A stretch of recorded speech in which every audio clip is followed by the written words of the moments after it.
Hello बच्चों। हमने अभी तक सीखा है कि वर्णों के सार्थक समूह से शब्दों का निर्माण होता है।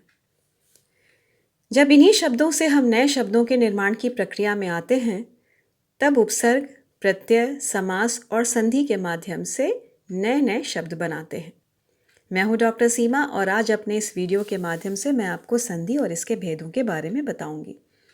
आपने अक्सर कहानियों में पढ़ा होगा कि दो राजा युद्ध की स्थिति को टालने के लिए एक दूसरे को हर्जाना देकर आपस में संधि कर लेते हैं।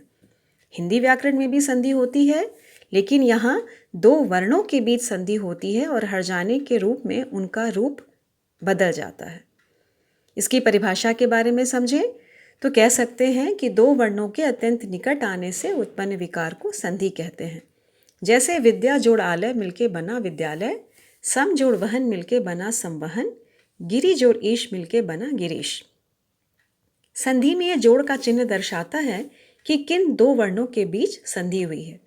जैसे विद्या शब्द में य के साथ लगा हुआ आवर्ण और आलय में लगा हुआ आवर्ण, ये दो आवर्ण मिलकर एक ही आ में परिणत हो गए, जिससे विद्यालय शब्द बना।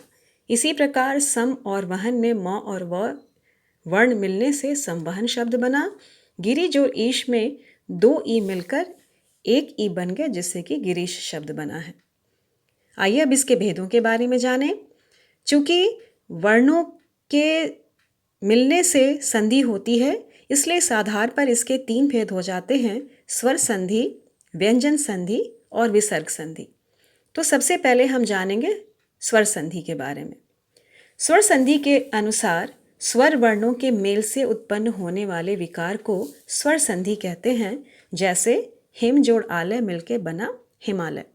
हम सब जानते हैं कि स्वर वर्णों की संख्या 11 होती है, इसलिए स्वर वर्णों के भी कई भेद, स्वर संधि के भी कई भेद होते हैं।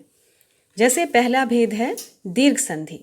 दीर्घ संधि कहती है कि अ आ, ई उ ऊ एवं री के बाद समान वर्ण हो तो उसका दीर्घ रूप बन जाता है। इसे दीर्घ संधि कहते हैं। अर्थात जब अ आ के सामने समान वर्ण यानी अ या आ में से कोई रहेगा तो उसका दीर्घ रूप यानी आ बन जाएगा। ई के सामने उसका समान वर्ण यानी ई और ई में से कोई भी वर्ण होगा तो उसका दीर्घ ई बन जाएगा। इसी प्रकार उ के सामने समान वर्ण हो तो दीर्घ उ और री के सामने समान वर्ण हो तो दीर्घ ई री बन जाएगा।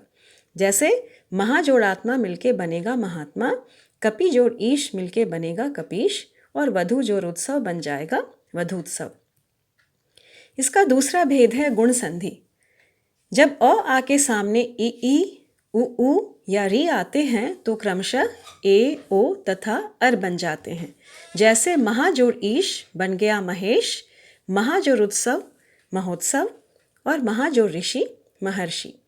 इसका अगला भेद है वृद्धि संधि, यानी कि जब अ आ के सामने ए आते हैं तो ए तथा ओ आते हैं तो औ बन जाते हैं। जैसे महा जोड़ एशना मिलके बन गया महेशना, महा जोड़ औषधि मिलके बन गई महौषधि। इसका अगला भेद है यण संधि। ये कहती है यण संधि कि जब ई उ या री के सामने कोई अन्य स्वर वर्ण आता है तो ई का य, उ का व और री का र बन जाता है। इसे यण संधि कहते हैं। बच्चों, यहाँ पर आप ध्यान दोगे कि इसके पहले तक दो वर्ण मिलकर एक ही वर्ण के रूप में परिणत होते थे, लेकिन यहाँ थोड़ा सा अंतर यह होता है कि जब ई के सामने कोई और स्वर वर्ण आता है तो केवल ई का रूप बदलता है, उ का रूप बदलता है और री का रूप बदलता है। जैसे देवी जोड़ अर्पण में हम देख सकते हैं ये शब्द बना देव्यर्पण। इसमें देवी में लगा हुआ ई शब्द बदलकर य बन गया, इसलिए इसका रूप हो गया देव्यर्पण। ठीक इसी प्रकार मधु जोड़ अरि मिलके बन जाता है मध्वरी और पितृ जोड़ आज्ञा मिलके बन गया पित्राज्ञा। इसका अगला भेद है अयादि संधि। इसके अनुसार जब ए ओ के सामने कोई अन्य स्वर वर्ण आता है तो ए का ए का आय, ओ का अव और औ का आव बन जाता है। जैसे ने जोड़ अन मिलके बनेगा नयन, न जोड़ इका नायिका, पो जोड़ अन पवन और पौ जोड़ अन पावन। अब हम आते हैं व्यंजन संधि के बारे में। व्यंजन वर्णों अथवा व्यंजन और स्वर वर्णों के मेल से उत्पन्न होने वाले विकार को व्यंजन संधि कहते हैं। अर्थात व्यंजन संधि में केवल व्यंजन वर्णों का ही मेल नहीं होता, बल्कि अगर व्यंजन के साथ किसी स्वर वर्ण का मेल हो रहा हो तो उसे भी हम व्यंजन संधि ही कहेंगे। जैसे सत जोड़ जन में दो व्यंजन वर्णों का मेल हुआ, सज्जन शब्द बना, ये व्यंजन संधि है। लेकिन सत जोड़ आचार में हम देख सकते हैं जोड़ के इस तरफ एक व्यंजन वर्ण है, दूसरी तरफ एक स्वर वर्ण है, शब्द बनेगा सदाचार, लेकिन यह भी एक व्यंजन संधि का ही उदाहरण है। व्यंजन संधि में भेद नहीं होते बल्कि इसके नियम होते हैं। तो आइए इसके नियमों की चर्चा करें। पहला नियम है वर्ग के पहले वर्ण का तीसरे वर्ण में परिवर्तन।